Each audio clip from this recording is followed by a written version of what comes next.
Bapak Ibu Saudara-saudara, Shalom. Selamat pagi buat kita semua. Mengisi kemerdekaan tidak saja dengan kita melakukan tanggung jawab kerja, tapi ada banyak hal lain yang juga perlu menjadi bagian kita.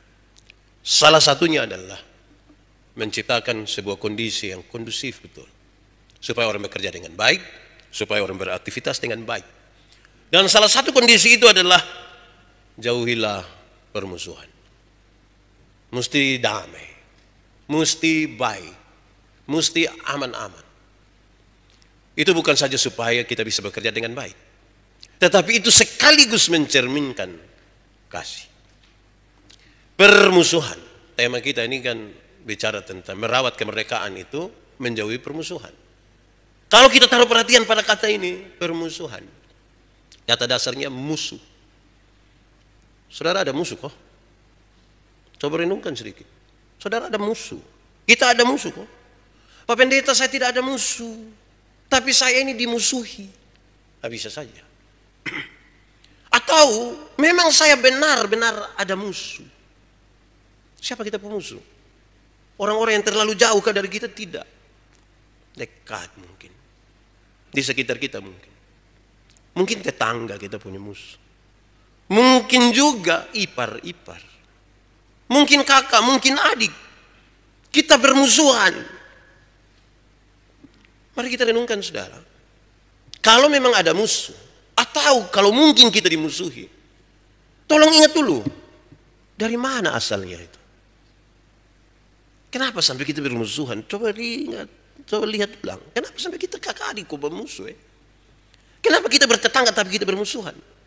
Kenapa saya baik-baik begini? Ini kok masih banyak orang tidak suka saya? Di mana?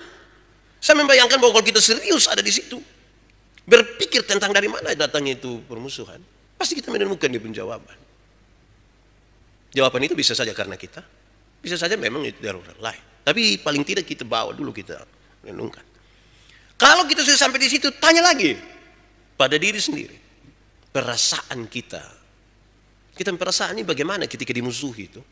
Tahu bahwa kita dimusuhi, perasaan kita tuh seperti apa? Atau kalau benar-benar ada orang yang kita musuhi dia, itu kita pun perasaan seperti apa? Saudara bayangkan kalau saudara duduk sama-sama dengan orang yang saudara musuhi dia. Katakan yang di samping kiri atau samping kanan itu saudara pemusuh. Coba lihat, coba. Wih. Atau yang ada di depan saudara itu adalah musuh. Bahaya itu. Perasaan seperti apa? Tidak aman, tidak baik. Memang permusuhan itu tidak aman, tidak baik. Saudara-saudara, tiap hari kita berjumpa dengan orang dan musuh-musuh mungkin saja akan selalu ada. Saudara, saya bayangkan saudara-saudara, memang kita jaga diri karena tetap akan ada orang tidak suka kita. Tuhan Yesus yang Tuhan saja tuh masih ada orang tidak suka. Apalagi kita ini. Apalagi saya ini. Tanggal 17 kemarin ada dua hal terjadi di saya. Paling tidak yang saya tahu. Ada banyak hal terjadi, tapi ini yang hanya fokus di yang saya tahu. Kami pergi air Cina. Sampai di sana ada anak-anak muda banyak. Terus ada Otto Panzer satu. Anak-anak muda ini yang bawa. Terus ada perempuan satu mungkin usia belasan tahun, paling tinggi mungkin 20 tahun. Dia ambil ini otot, dia gas-gasin.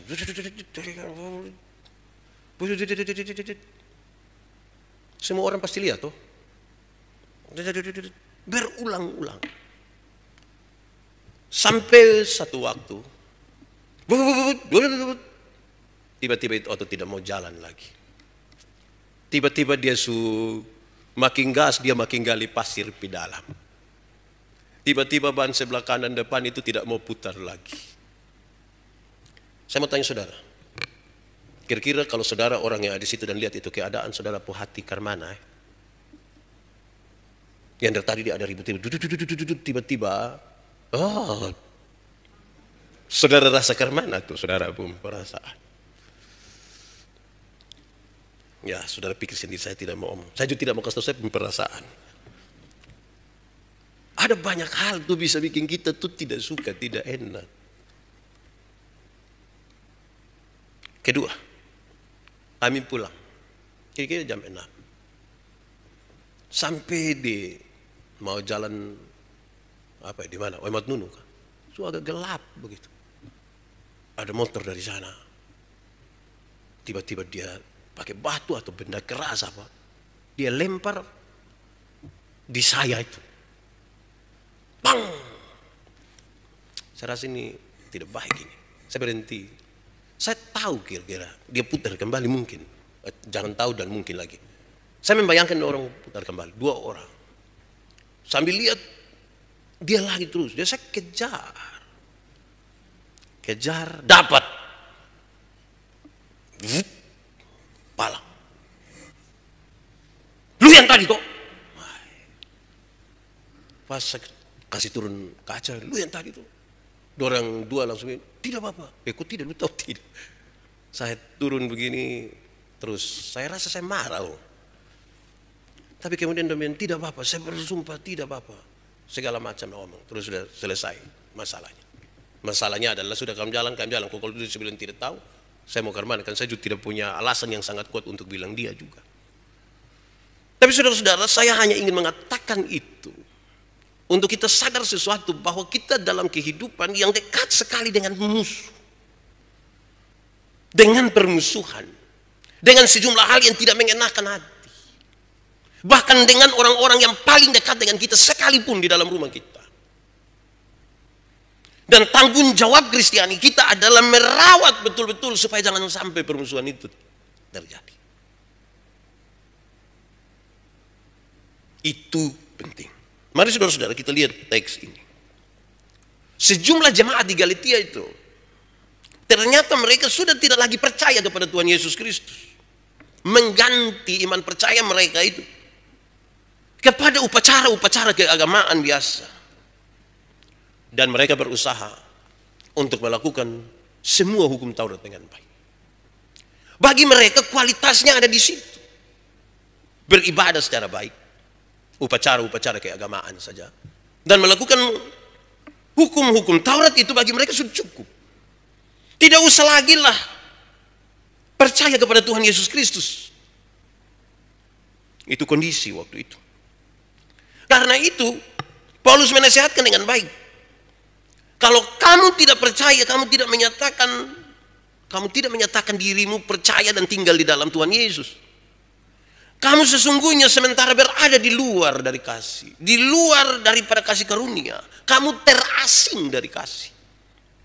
Kalau kamu terasing dari kasih, maka kamu jauh dari keselamatan. Hal ini sebenarnya ditekankan untuk dipahami bahwa siapa yang tinggal di dalam Kristus, itu dia percaya, bukan sekedar percaya kepada Tuhan Yesus Kristus, tetapi dalam iman yang menyelamatkan. Iman yang menyelamatkan. Di dalam Tuhan Yesus Kristus sebagai juru selamat. Itu mempengaruhinya begitu kuat. Untuk dia dapat melakukan kasih. Saya ulangi. Orang bisa saja melakukan hukum Taurat. Toh. Kelihatan bahwa memang 10 hukum Taurat dia bisa lakukan. Tetapi yang mau ditegaskan di sini adalah manusia diselamatkan oleh iman. Iman kepada Yesus Kristus juru selamat itu.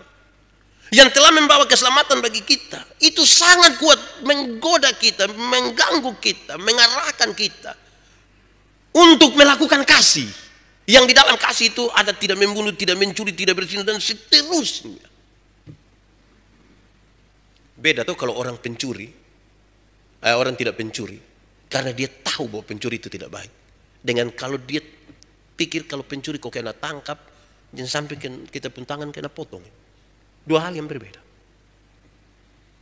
Karena itu Paulus menegaskan kembali tentang iman yang sungguh-sungguh kepada Kristus. Yang akan menggerakkan kita melakukan kasih. Dan dalam situasi seperti apapun yang rumit, kita masih bisa merawat kasih itu dengan baik. Tetapi siapa yang sungguh-sungguh, yang tidak sungguh-sungguh beriman kepada Tuhan Yesus, dia pasti menolak itu. Dia akan pakai sejumlah alasan untuk membenarkan dirinya melakukan sejumlah hal. Waktu dia pukul orang, dia akan kasih tahu. saya pukul dia pun sifat itu. Pukul di sini tapi pukul dia pun sifat. Sifat apa yang ada di sini? Nah, itu dua hal yang beda. Nah, saudara-saudara, mari kita lebih jauh memahami tema ini dari sejumlah pesan yang saya ingin untuk kita renungkan bersama. Pertama, saudara-saudara, tema utama dari penyelamatan Yesus Kristus itu adalah pendamaian. Itu tema utama. Tuhan Yesus datang sebagai juru selamat, menyelamatkan saya, menyelamatkan saudara.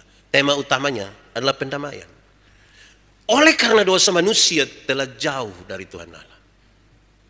Oleh karena dosa bahwa manusia itu sudah saling membenci seorang dengan yang lain, tidak lagi mengasihi seorang dengan yang lain. Tuhan datang dan menyelamatkan manusia. Dalam penyelamatan itu terjadi pendamaian. Pendamaian antara manusia dengan Tuhan Allah, pendamaian antara manusia dengan manusia. Sehingga kalau kita memahami keselamatan dalam kerangka pendamaian itu, mestinya sekalipun kita dimusuhi, kita tetap ada di dalam damai. Sekalipun kita dimusuhi, kita tetap ada di dalam damai. Kita akan menjaga supaya tidak terjadi permusuhan. Kalau kita sadar akan keselamatan yang dikerjakan itu dengan tema pendamaian itu. Hal pertama. Kedua, iman Kristen itu sesungguhnya tidak dibangun di atas buku.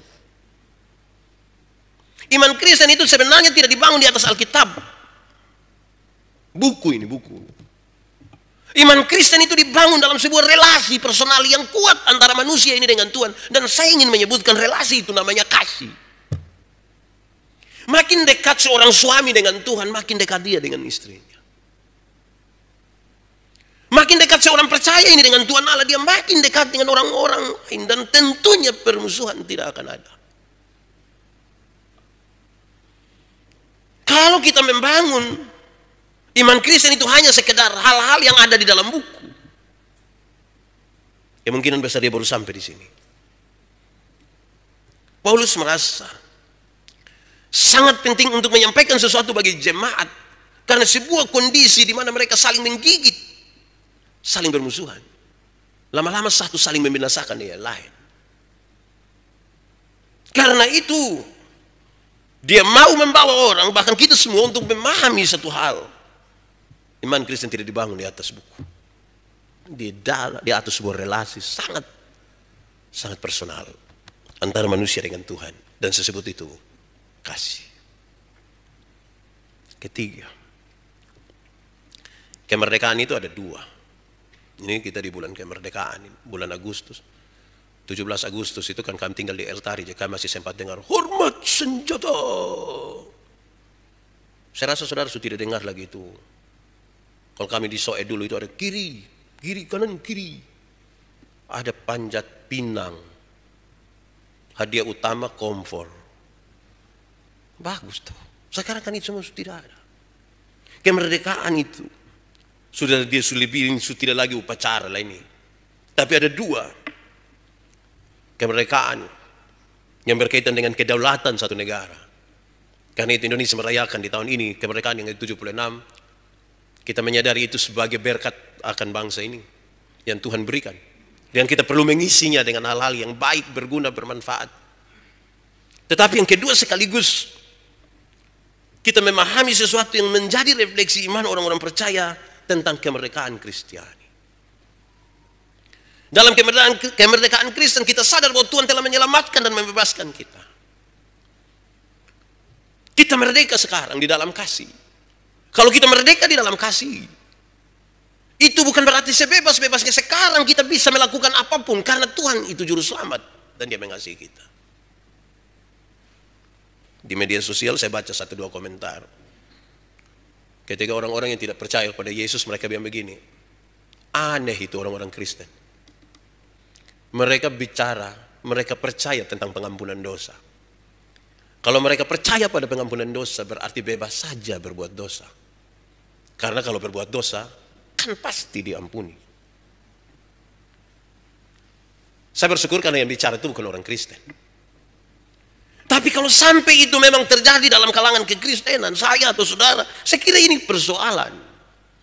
Maka dijelaskan dengan baik dalam teks ini, kalau kamu merdeka karena Tuhan menyelamatkan kamu, bukan berarti kamu bebas melakukannya.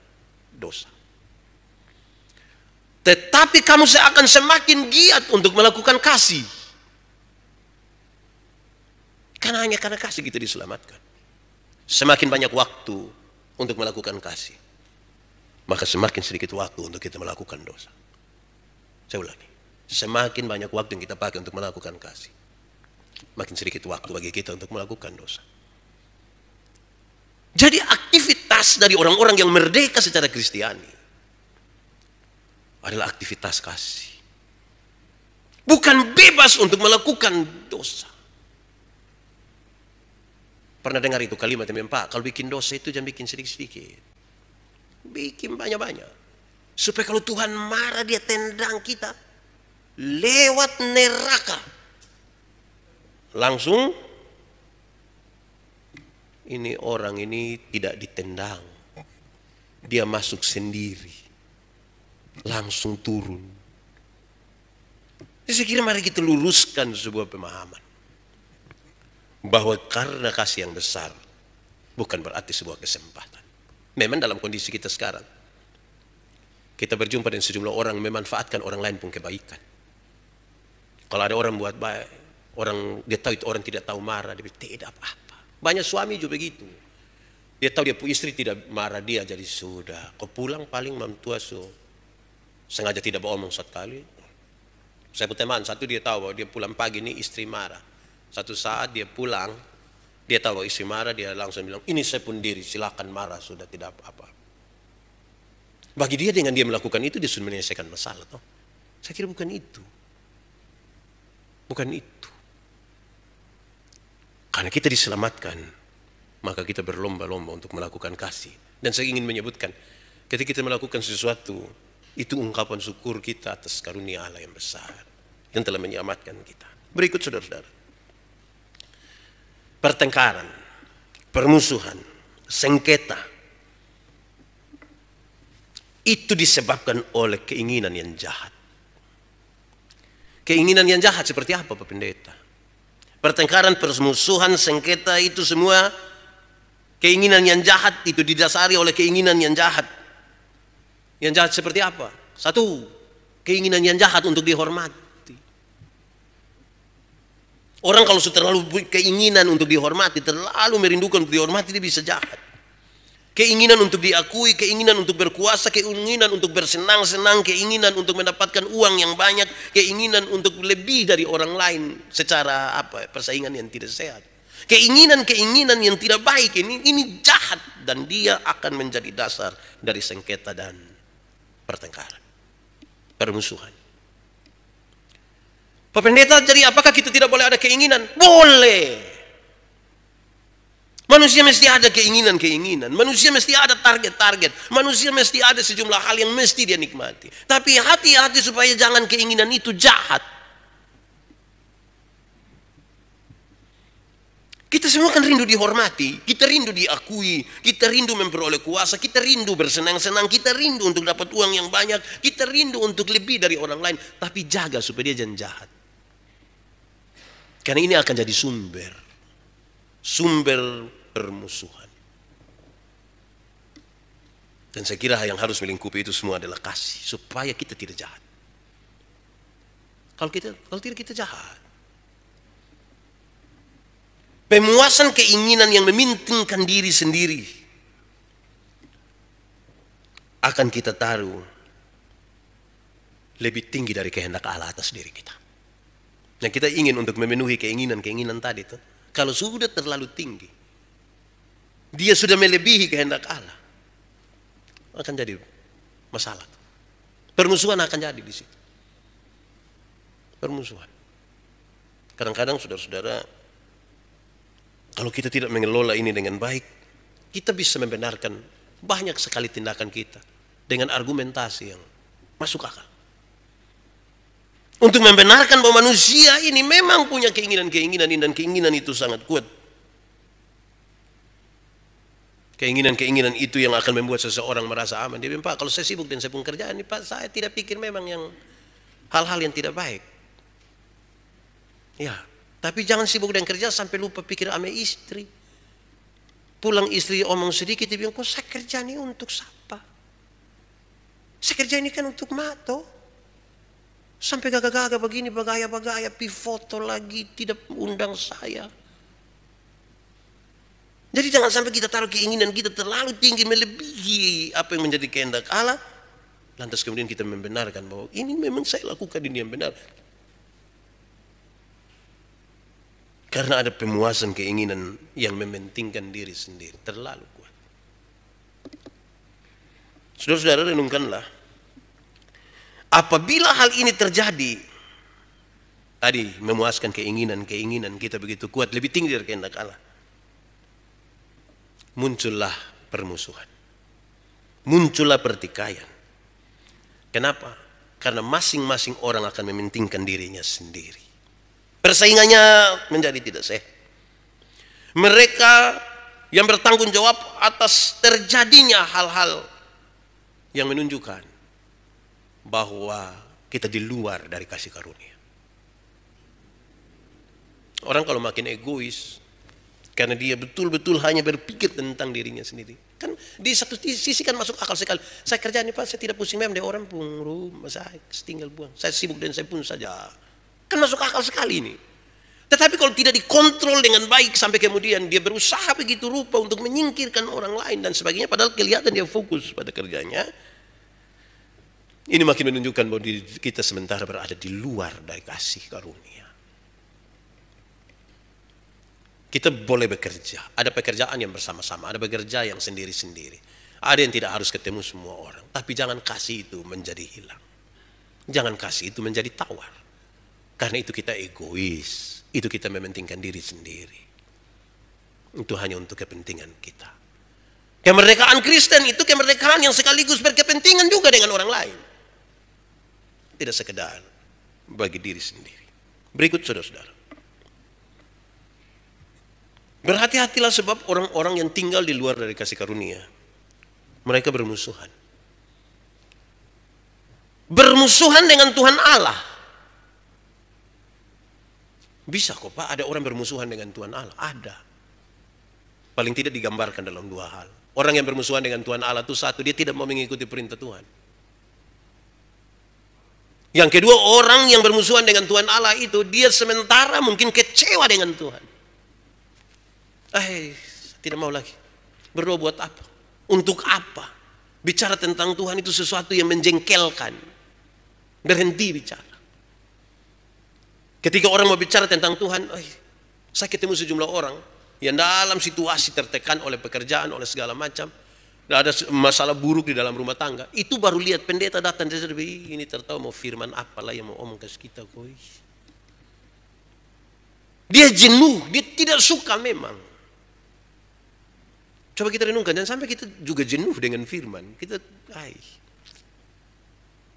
tidak ada kerinduan bermusuhan dengan Allah. Jangan kemudian kita sungguhnya bermusuhan. Berikut. Ada orang yang di luar dari kasih karunia itu, dia bermusuhan dengan manusia. Kalau dengan Tuhan Allah dia berani bermusuhan apalagi dengan manusia. Hidupnya penuh dengan amarah, fitnah, dan sejumlah hal lain yang ingin membinasakan orang lain. Berhati-hatilah saudara supaya kita tidak menjadi bagian seperti itu. Berikut, saudara-saudara, pertanyaan untuk kita. Lalu Pak Pendeta, bagaimana kita mengatasi permusuhan itu? Pengampunan itu tidak bisa kita hindari. Kita butuh mengampuni. Karena kita sudah terlanjur ini, sudah terlanjur marah ini. Kita tidak suka, kita butuh mengampuni. Kita butuh mengampuni. Saya berbicara berulang-ulang. Pengampunan itu satu paket dengan pendamaian. Jangan pisah. Di mana ada pengampunan, di situ ada pendamaian. Di mana ada pendamaian, di situ ada pengampunan. Karena ada orang mau mengampuni tapi tidak mau berdamai. Ada yang mau berdamai tapi tidak mau mengampuni. Dalam pengampunan itu paketnya dengan pendamaian. Orang yang mengampuni tapi tidak mau berdamai itu, saya sering bilang, dia biasa omong bilang begini, Pak Pendeta, untuk marah saya tidak marah, untuk marah saya tidak marah, kalau mau marah, kalau mau bikin apa, kita suatu-tua, dia mau datang di rumah ada. Tapi untuk saya biar. Jadi mengampuni, tapi tidak mau berdamai. Ada yang kebalik, mau berdamai, tapi tidak mau mengampuni. Itu biasa dilakukan secara terpaksa. Itu biasa terjadi di anak-anak kecil. Dorang main kelereng, kau bertengkar, berkelahi, terus dia pun bapak datang, anak kamu kenapa kamu berkelahi? Ini lupus saudara. Kalau engkau susah, bukan kelereng yang bantu.